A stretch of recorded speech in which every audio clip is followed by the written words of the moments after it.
기도합시다. 하나님 아버지, 우리 수요일 또 우리 선교사님들 만났습니다. 하나님 좋은 시간 되게 해주시고 축복해 주시옵소서. 주의 이름으로 기도합니다. 아멘. 아멘. 자, 오늘 히브리서 시작하겠습니다. 5장에서 8장까지의 그 큰 제목은 대제사장 예수 그리스도. 그래서 챕터 5는 사람 대제사장보다 우월하신 대제사장 예수 그리스도. 그러니까 사람 제사장하고 예수님 대제사장이신 예수님하고 비교하는 거예요. 5장은 1번 제사장의 첫째 자격은 인간성입니다. 인간성이라고 그랬어요. 인간이라고 한 거로 인간성이란 말을 내가 붙인 이유가 인간성은 연약함을 이제 전제하는 그런 말이에요. 인간의 연약함. 그러니까 가로치고 1번 하나님께서 인간 가운데서 대상을 취하십니다. 5장 1절 대제사장마다 사람 가운데서 택한 자이므로 하나님께 속한 일에 사람을 위하여 예물과 속죄하는 제사를 드리게 하나니. 대제사장은 사람 가운데서 세운다. 그랬어요. 가로치고 2번은 그런데 하나님께 사람을 위하여 속죄 제사를 드릴 때 제사장 자신도 죄와 연약에 쌓여 있습니다. 똑같은 죄인이 다른 사람을 위해서 속죄제를 드린다 이 말이에요. 똑같은 죄인이다. 그래서 2절은 그가 무식하고 미혹된 자를 능히 용납할 수 있는 것은 자기도 연약에 휩싸여 있음이라. 그러니까 이게 아까 인간성이라는 말을 했어. 그러니까 자기가 연약해야 연약한 자를 이해할 수가 있는 거지. 예수님이 인간으로 오셨기 때문에 아프기 병도 들었었고 배도 고프고 피곤도 하고 이런 것 때문에 우리를 체휼하시지 않느냐. 가로치기 3번 그래서 자신을 위해 먼저 속죄제를 드립니다. 그러나 예수님은 죄가 없으신 분입니다. 그래서 인간 대제사장은 제일 먼저 하는 게 남을 위해서 제사 지내기 전에 자기를 위한 속죄제를 먼저 드린다니까. 언제나 3절 그러므로 백성을 위하여 속죄제를 드림과 같이 또한 자신을 위하여도 드리는 것이 마땅하니라. 네, 아주 쉽고 잘. 그러니까 여러분 성경을 읽는 거 보라. 내가 만든 제목을 읽으면 그 진행 과정이 쫙 이해가 쉽다고. 그래 네. 안 그래? 맞습니다. 그러니까 이 제목 만드는 게 그게 기술이야. 그게 네. 제목. 그래서 이제 레위기서 16절은 보면 곧 이스라엘 자손의 부정과 그들의 범한 모든 죄로 말미암아 지성소를 위하여 속죄하고 또 그들의 부정한 중에 있는 해막을 위하여 그와 같이 할 것이요. 다 그런 거예요. 그리고 그런데 히브리서 4장 15절에는 우리에게 있는 대상은 우리의 연약함을 동정하지 못하실 리가 아니요 모든 일에 우리의 똑같은 사람인데 죄는 없으시다. 그러니까 인간 대상과 예수님 대상이 다른 점은 인간은 죄인이고 예수님은 죄가 없는 분이다. 이런 점에서 이제 큰 2번 대상 직분은 하나님께서 세우십니다. 이게 당연한 것 같아도 하나님이 세우실 때는 하나님이 어떤 일을 시키실 때는 말이에요. 여러분 지금 내가 이거 한 말을 마음속에 확 박아야 돼. 하나님이 무슨 일을 시키실 때는 있잖아. 네 재주 갖고 해보라고 한 적이 없어 한 번도. 하나님이 직분을 주시고 일을 시킬 때는 그 일을 할 수 있는 모든 거를 공급을 하시고 그거 갖고 하라고 그래. 아멘. 그러니까 우리는 딴 거 갖고 할 생각을 해서는 안 되는 거예요. 그거 다 하나님을 무시하는 짓이야. 하나님은 말이야, 너 한번 잘해봐라 한 적이 한 번도 없어. 주님이 주신 것 갖고 주님이 주신 것만 갖고 하라는 거예요. 아멘. 그러니까 위로부터 능력을 받기 전에는 이성을 떠나지 말라. 그러니까 아무 준비도 안 됐다. 그러면 위로부터 능력을 받을 때까지 여기서 기다려라. 그게 뭐예요? 성령. 성령 안 받고는 절대 아무것도 할 수 없다. 그 말이잖아. 오직 성령이 너에게 임하셔야 권능을 받게 되고 땅 끝까지 내 증인이 된다.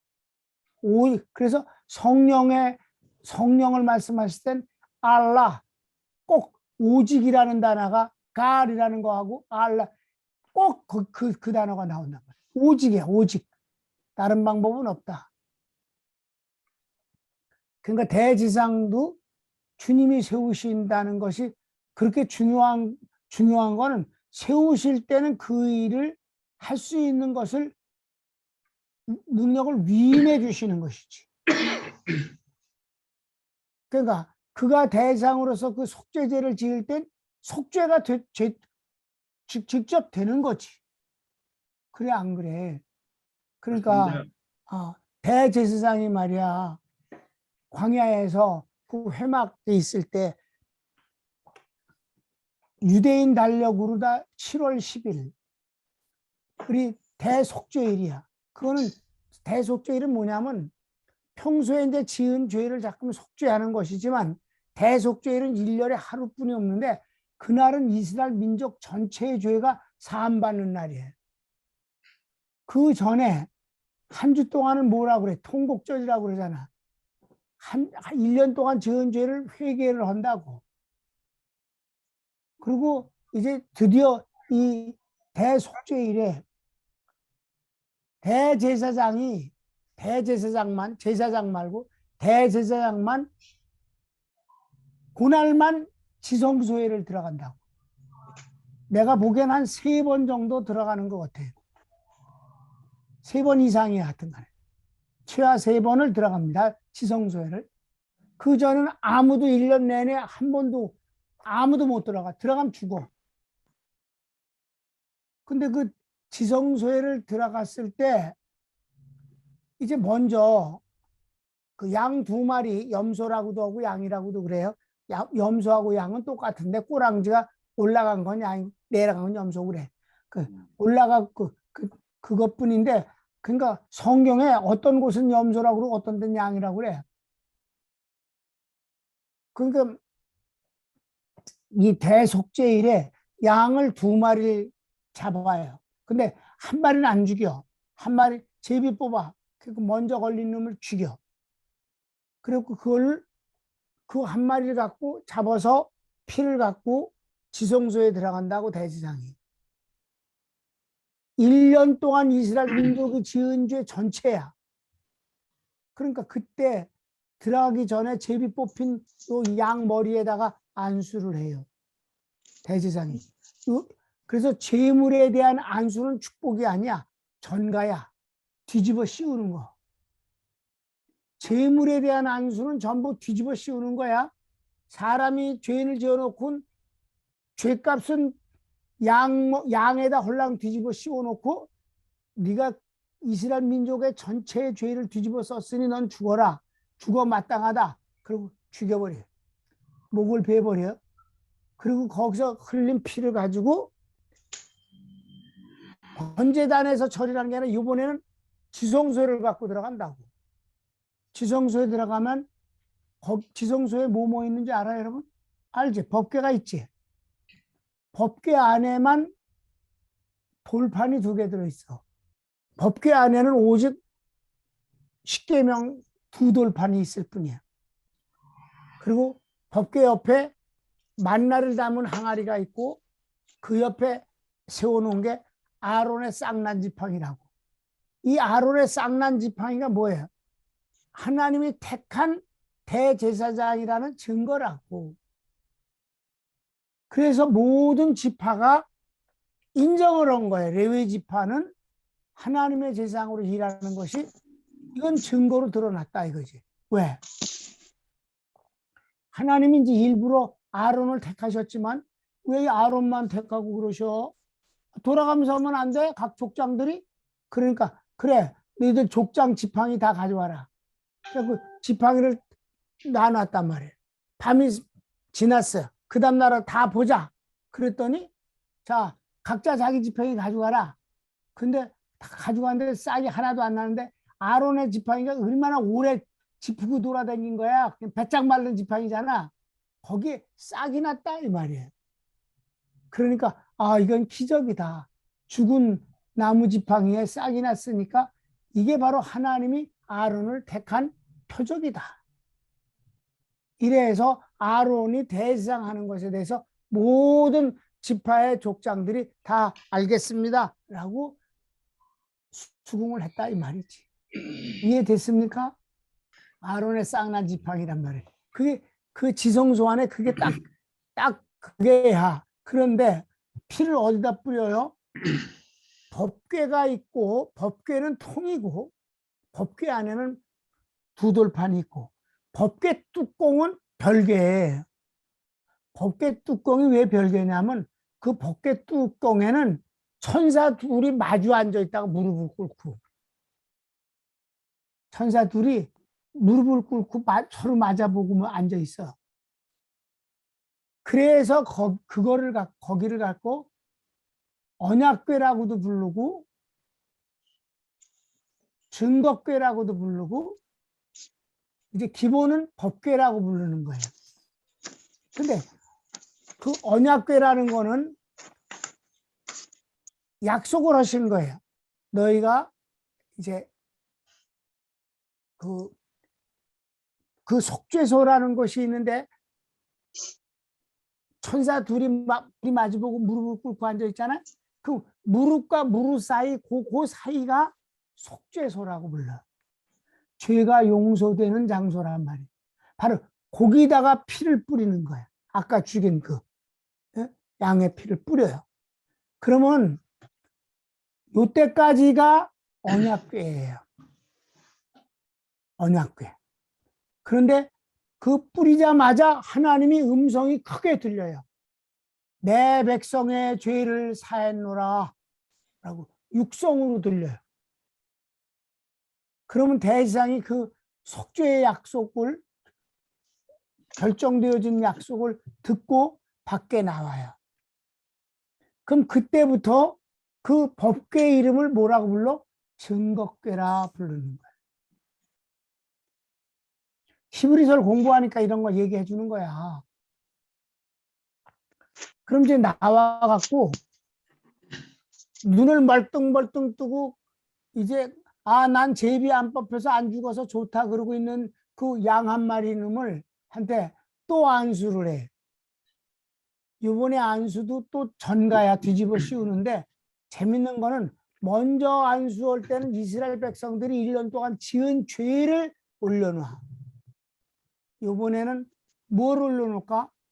용서받은 죄를 올려놔. 쓰레기야. 죄의 쓰레기라고. 알았습니까? 그 살아있는 그 양한테 용서받은 죄를 똑같이 죄목을 전부 다 길게 대상이 전부 그 머리에다 안수를 해서 올려놓는다니까. 그러면 그런 뒤에 이 양을 갖다가 죽이지 않고 어디로 데려가. 광야로 끌고 간단 말이야. 거기는 다 광야잖아. 광야에 생활할 때. 그렇잖아요. 그래도 멀리 광야에다 갖다 버려요. 그러면 그 양이 돌아오질 못해. 거기서 굶어 죽든가 아니면 다른 짐승한테 잡혀 먹든가 어떻든 절대로 못 돌아와. 그걸 무슨 양이라고 불러? 아사셀 양이라고 불러요. 그 아사셀이 뭐예요? 광야 귀신이란 뜻이야. 그 광야 귀신에게 잡혀 먹는다 이 말이에요. 그 양이. 그러면 무슨 말이에요? 하나님이 용서한 죄가 무슨 일이 있어도 그 사람에게 다시 돌아오지 않는다는 뜻이에요. 아주 복음적인 의미로 재미있는 거지 뭐. 이해됐습니까? 네. 자, 그러니까 이제 다시 돌아와서 그렇게 하나님이 이 대제사장을 직접 세우신 거다. 아론을 세우셨고 그 뒤에는 영원한 아론을 세우셨지만 그 뒤 영원히 그 후손이 제사장 하라고 말씀은 안 하셨어요. 누가 영원한 대제사장이 된다 그랬어요? 비느하스의 후손이 영원한 대제사장이 되는 거지. 비느하스.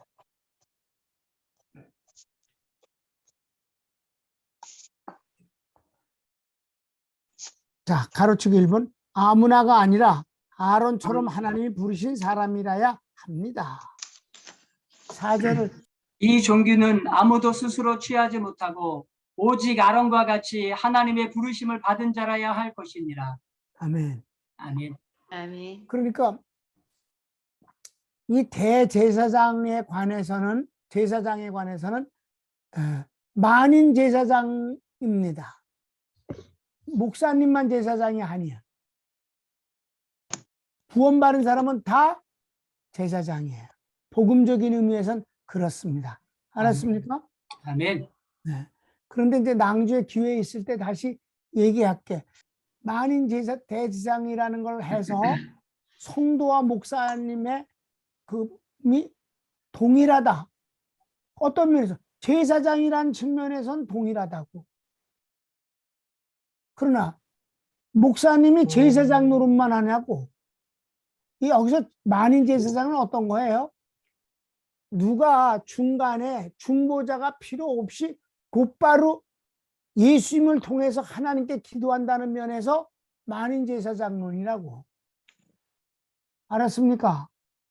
근데 기도는 그럼 성도도 기도하고 목사님도 기도하지 개인적으로. 그런 면에서는 다 똑같은 제사장이지만 목회와 성도는 목회자와 성도가 어떻게 동등해? 뭐든지 일이냐고 다. 이것도 있고 저것도 있는 거지. 목회 현장에서 어떻게 목사님과 성도가 똑같아? 말도 안 되는 것이지. 축복권이 어떻게 성도와 목사가 똑같아? 아멘? 아멘. 아, 사도에게 불러서 귀신을 쫓아내고 귀신을 추방하는 권능을 주셨어요. 믿는 자에게도 같이 주셨어요. 믿는 자에게는 이런 표적이 따라 내 이름으로 귀신을 쫓아낸다. 그렇지만 축복권은 전혀 다른 거예요. 주의 종에게 주어진 거예요. 축복권은. 아멘. 특별히 병 고치는 거라든가 귀신 추방하는 것도 교회라는 측면에서 했을 땐 주의 종이 하는 것이지. 집사가 목사님한테 목사님 일로 오세요. 감기 드셨죠? 일로 오세요. 귀신 추방하게. 그게 질서가 잡히겠냐고 교회가.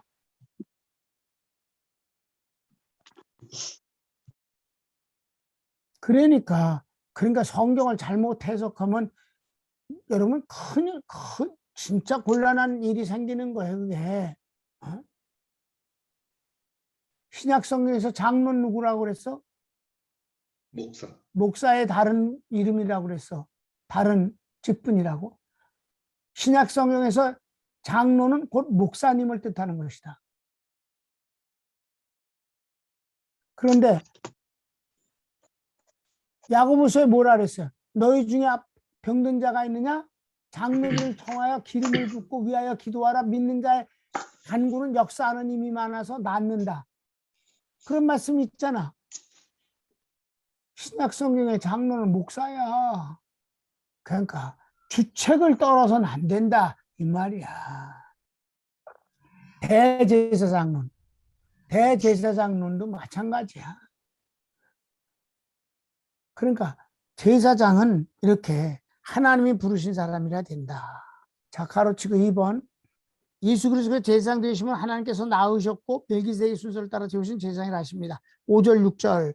또한 이와 같이 그리스도께서 대제사장 되심도 스스로 영광을 취하심이 아니요 오직 말씀하신 이가 그에게 이르시되 너는 내 아들이니 내가 오늘 너를 낳았다 하셨고 또한 이와 같이 다른 데서 말씀하시되 내가 영원히 멜기세덱의 반차를 따르는 제사장이라 하셨으니. 네, 이거는 이제 그 시편에서 다윗이 이미 예언을 한 거란 말이에요. 그래서 또 예수님도 그래서 하나님의 약속대로 하나님이 세우신 분이다. 누구를 쫓아서 멜기세덱을 쫓아서 그렇게 대제사장이 되었다라는 약속이에요. 큰 3번 하나님이신 예수님이 인간으로 오신 이유에 대해서 말을 하고 있어요. 하나님이 왜 인간 되어 오셨는가? 가르치고 1번 제사장이 사람이라야 되는 자격에서 예수님께서 인간으로 오시되 가장 연약하고 고통당하는 인간으로 오셨습니다. 그리고 하나님께 구원을 간구하고 하나님 경외하는 인간으로 하나님께 받아들여졌습니다. 그러니까 주님이 이 세상에 태어날 때도 아니 임신 때부터 얼마나 힘들어요. 인간 되어 오심의 시작이 너무 주님은 힘들어요. 다른 데는 임신됐다 그러면 축하하고 입도 턴다고 뭐 잘 먹여주고 뭐 일하지 말으라고 막 그러지만 마리아는 예수님 임신한 걸 처음부터 끝까지 숨길 수밖에 없었어요. 아무한테도 말할 수가 없는 게 아니 처녀가 임신하는데 무슨 할 말이 있어. 그렇잖아.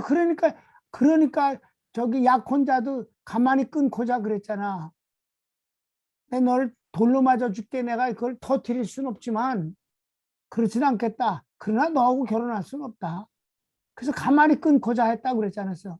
그런데 일찌감치 천사가 좀 요셉에게도 야, 너 저기 너 놀라지 마라.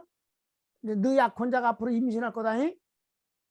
근데 그 아기는 있잖아 성령으로 잉태되는 거야. 놀라지 마. 입도 대도 놀라지 마라. 그랬으면 얼마나 얘기가 부드럽고 좋아. 근데 안 해줬다고. 마리아한테만 하고. 그래 마리아가 그 약혼자한테 끝까지 말 못했잖아.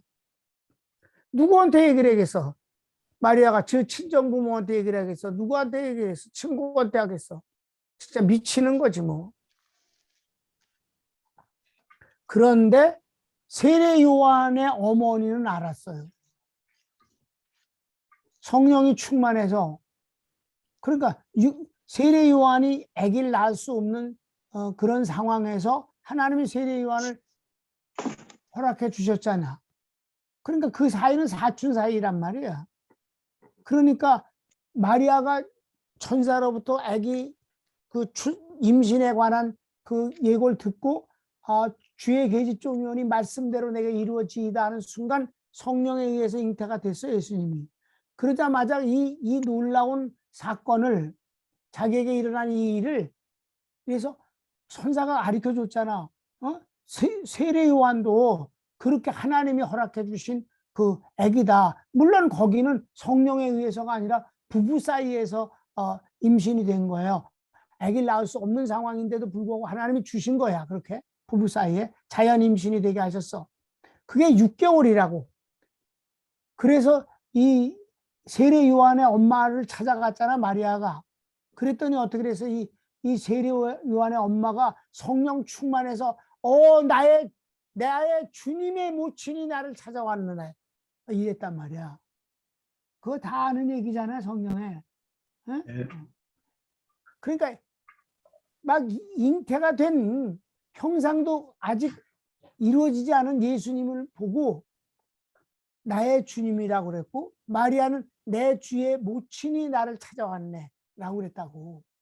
그런데 6개월뿐이 안 된 세례 요한이 뱃속에서 성령 충만해서 뛰놀았잖아. 그러니까 이런 기적적인 이 인물들 외에는 근데 그네들이 그 얘기를 수달 떨을 수는 없단 말이에요. 그래서 주님은 사람으로 오시되 사람 중에서 이런 비참한 분은 없다 이 말이에요. 태어날 때도 어디 태어났어? 방에서도 못 났어. 병원은 관두고 산부인과 말고 자기 집도 아니고 호적하러 여행 갔다가 거기서 났잖아. 근데 거기서 방도 하나 못 얻어갖고 겨우 얻은 게 뭐예요? 짐승이 안 살고 있는 빈 마구간이라고. 거기서 태어나셨어. 뜨거운 물도 없이. 진짜. 그래서 보자기에 쌓이셨다고. 그리고 누운 자리가 어디? 제일 깨끗한 자리가 어디? 알고요. 구유야, 구유. 어? 짐승 먹이통에다가 뉘었단 말이야, 예수님. 여러분, 이렇게 태어난 사람이 이 세상에 어디 있겠어? 예수님이 가장 연약한 인간의 모습으로 태어나셨다. 아멘? 네. 그리고 그분은 그 나사렛에서 사시면서 거의 매일 굶주렸어요. 그래서 굶주린 사람들을 나는 그냥 보낼 수 없다고 하신 것도 다 이 최은에서 오신 거야. 그래갖고 항상 굶주렸어. 나사렛에서. 그게 바로 예수님의 인간성입니다. 그래서 뭐라고 해서 성경 7절을 그는 육체에 계실 때 자기를 죽음에서 능히 구원하실 이에게 심한 통곡과 눈물로 간구와 소원을 올렸고 그의 경건하심으로 말미암아 들으심을 얻었느니라. 아멘. 바로 예수님이 얼마나 주님 앞에 정말 간절히 기도했어요. 할 수만 있으면 이 잔이 내게서 그냥 지나가길 원합니다. 그러나 내 원대로 마시고 아버지의 뜻대로 하옵소서 하시면서도 핏방울이 떨어지는 기도를 하시지 않았느냐 이 말이에요. 심한 눈물과 통곡, 간구와 소원 이런 거 뭐 얼마나 간절했음을 우리가 보게 되는 거예요. 그러니까 인간으로 오신 예수님을 지금 얘기하는 거란 말이에요. 3번 제목이 뭐예요? 하나님이신 예수님이 인간으로 오신 이유야. 그래서 2번 제목이 중요한 거예요. 제목을 내가 만드는 것이 중요해요. 예수님이 받으신 고난을 순종함을 경험하십니다. 주님이 뭐 순종을 몰랐다가 그 고난을 통해서 순종을 배웠다 이렇게 말하긴 무리한 거고, 무슨 뜻이냐면 그 고난을 통해서 순종을 실감하면서 했다, 순종했다 이 말이에요. 이해됐습니까? 비로소 배웠다는 것보다도 그 고난을 통한 순종이 그 경험을 통한 고백이었다 이 말이에요. 주님도 그런 그 고난은 이전에 당해본 적이 없잖아. 육체로 오셔서 그 고난을 받았으니까 그 고난 가운데서 순종함을 확인했다. 그래서 그가 아들이시면서도 받으신 고난으로 순종함을 배워서라고 했어요. 빌립보서 2장 6절 그는 근본 하나님의 본체신 하나님의 동료를 취할 것으로 여기지 아니하시고 오히려 자기를 비워 종의 형체를 가지사 사람들과 같이 다 되셨고 사람의 모양으로 나타나서 자기를 낮추시고 죽기까지 복종하셨으니 그 십자가의 죽음이라. 그렇습니다. 그렇게.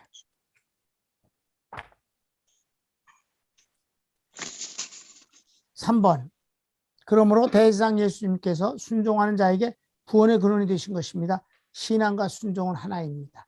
그래서 여기서 이제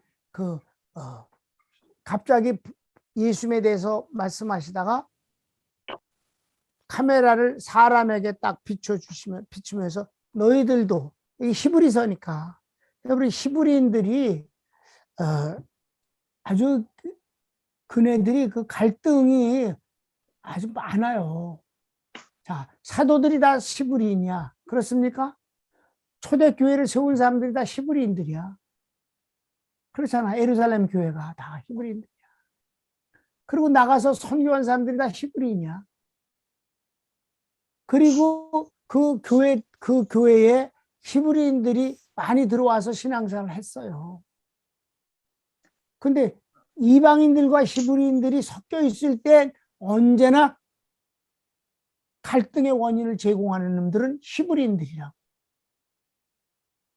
그 히브리인들이 예수님이 오셔서 구원을 받는 게 동등하다 그러는데 기분 나빠. 지금 수천 년 동안 율법 지킨 게 억울해. 자기네들이 아무것도 우월한 것이 없다는 식으로 되어지는 건 너무 받아들이기 어려워. 자기네들을 먼저 인정해주고 그 다음에 이방인들을 이렇게 안아주도록 그렇게 만들어야 되는데 그럼 우린 뭐야 이렇게 되지 않느냐 이 말이야. 이해됩니까? 네. 그거 인간적으로 충분히 이해되는 얘기야 그거. 기득권 버리라고 그러니까 아주 속상한 거지 뭐.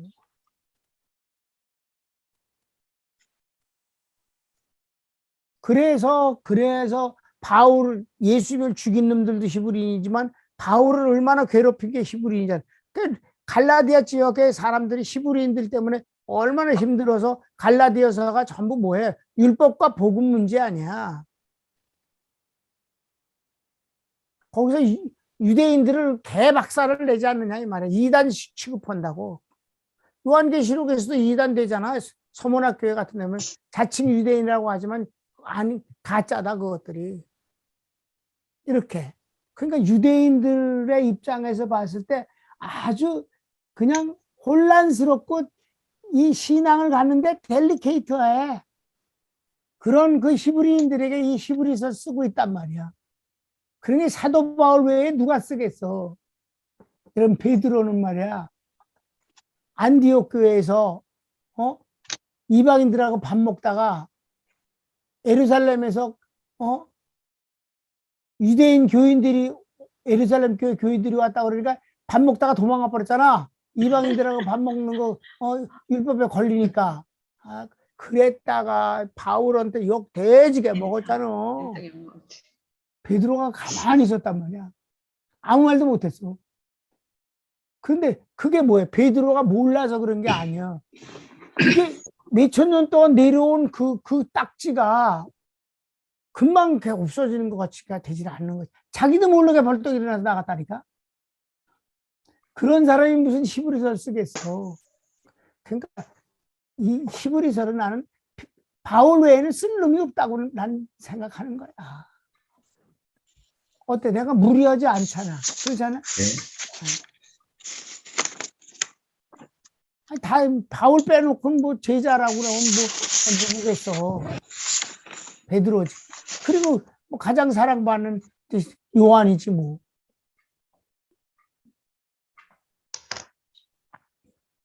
요한은 나이도 어리고 그러기 때문에 뭐 히브리인들을 갖고 훈계하고 뭐 그럴 분위기는 아니야. 분위기 자체가.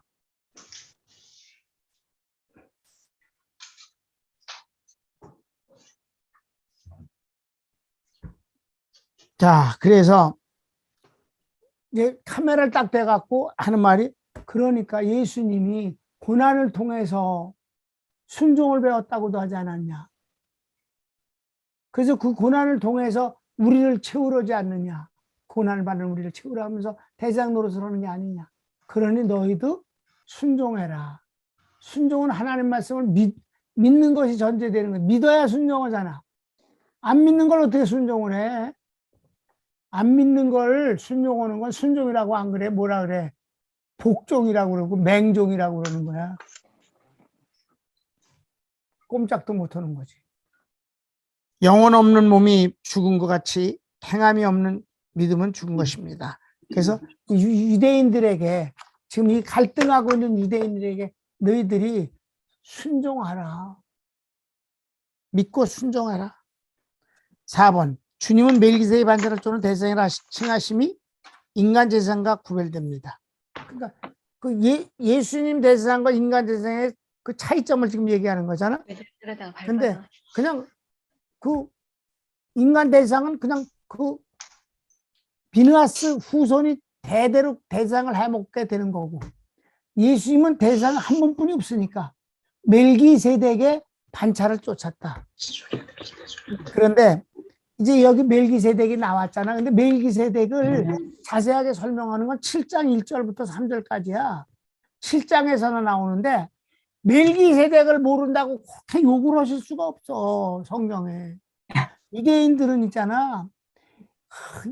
이 히브리서에서 야단 많이 먹어. 그러니까 이렇게 야단 칠 수 있는 사람도 바울 외에 누가 있겠는가.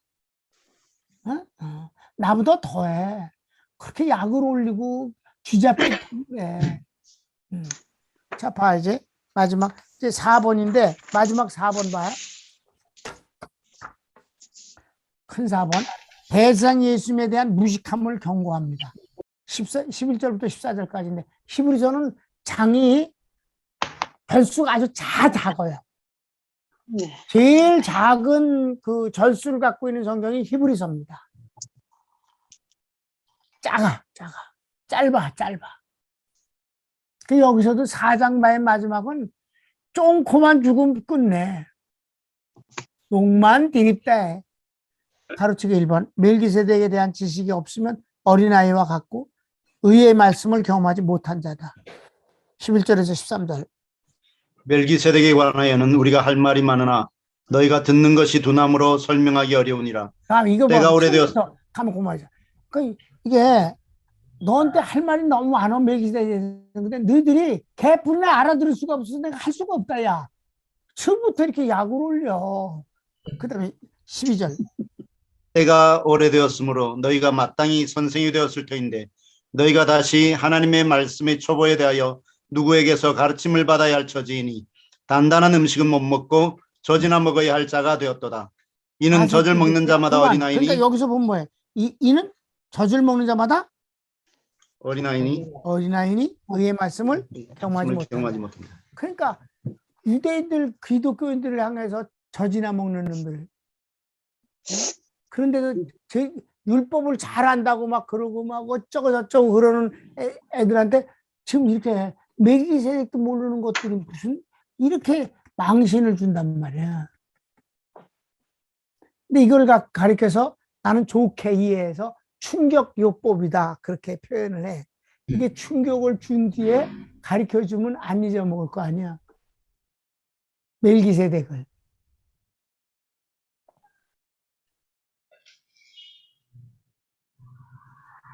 가르치기 2번. 지식이 있는 사람은 지각을 사용해 선악을 분별하는 능력이 있기 때문이다. 그러니까 그들은 성경 지식이 개뿔도 없다는 얘기를 지금 하는 거야. 지식이 있는 사람들은 선악을 분별하지 않느냐? 그런 능력이 있지 않느냐? 그래서 14절.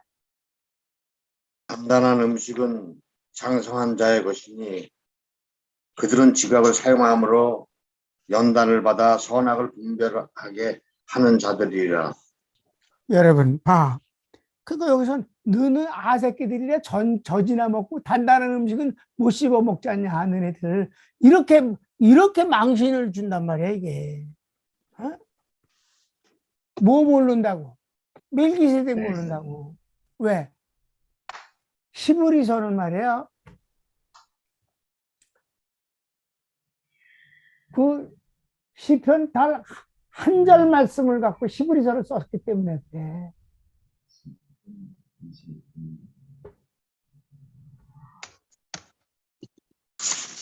참 대단한 거야. 그러니까 다윗이 진짜 대단해. 다윗은 말이야 예수님 오시기 전 1000년 전에 이미 예수님에 대해서 다 하는 거야. 주께서 내 주에게 말씀하시기를 너는 내 우편에 앉아 언제까지? 원수를 발등상 삼을 때까지 내 우편에 앉아서 멜기세덱의 판자를 쫓아 대지상으로 있으라 라고 했단 말이야. 그러니까 이 한 구절을 인해서 바로 히브리서가 쓰여졌다니까. 이제 앞으로 봐. 그 구절이 계속해서 인용된다니까 히브리서에서. 그게 다윗이 한 말이거든. 다윗은 정말 비밀을 공유한 사이잖아. 난 다윗이 비밀을 다 아는 것도 어마어마한 일이라고 생각하지만 다윗이 맨날 뭐라고 불러? 여호와께서 내 주에게 이르시기를. 먼저 여호와는 성부 하나님. 다윗은 언제나 아직도 마리아 뱃속에 잉태도 하기 전에 1000년 전에 나의 주님 나의 주님. 진짜 놀라운 은총을 받은 사람이 아니냐 이 말이에요. 아멘. 바로 그 예수님이 멜기세덱의 반차를 쫓아서 영원한 대지상으로 있는다 라고 선언한다 이 말이지. 그러니까 예수님을 모르면 예수님의 이 대지상성을 모르면 참 은혜가 안 되는데 예수님의 대지상성을 실감하면 어떻게 된다. 내가 수도 없이 얘기해서 예수님 십자가 부활과 십자가의 죽으심과 부활은 구원의 기본이다. 네, 오늘날이라는 오늘을 우리가 광야에서 살고 있는 바로 우리를 도우시는 분은 누구냐? 십자가에 죽으신 분이 아니고 대상으로 계신 예수님이 우리를 도우시는 거다. 그분이 채우라고 계시다. 그분이 보내신 성령님이 우리를 도와주시는 거다. 아멘. 아멘. 성령님에 대해서 복음을 알고 대제사장 예수님에 대해서 복음을 알면 우리는 아주 편안하다. 두려워할 일이 없다. 복음 때문에 평안하다 이 말이야. 두려움이 없어져. 아멘. 그러니까 히브리서를 통해서 그 대제사장 예수 그리스도를 통한 은혜를 응답을 많이 받는 것이 얼마나 좋은 것인가. 아멘. 어때? 내가 이렇게 지금 제목을 여러분한테 던졌어. 은혜롭지 않아? 그러면 서로 할 말도 없는데 민망스럽게 쳐다보고 있지 말고 끝났구나. 그래도 기도를 해야지. 기도. 하나님, 재미가 없는 것 같습니다. 하나님 축복해 주시고 강건케 해 주시옵소서. 그리고 점점 좋아지게 해 주셔서 예수님의 이름으로 축복합니다. 아멘. 감사합니다. 목사님. 안녕히 계세요.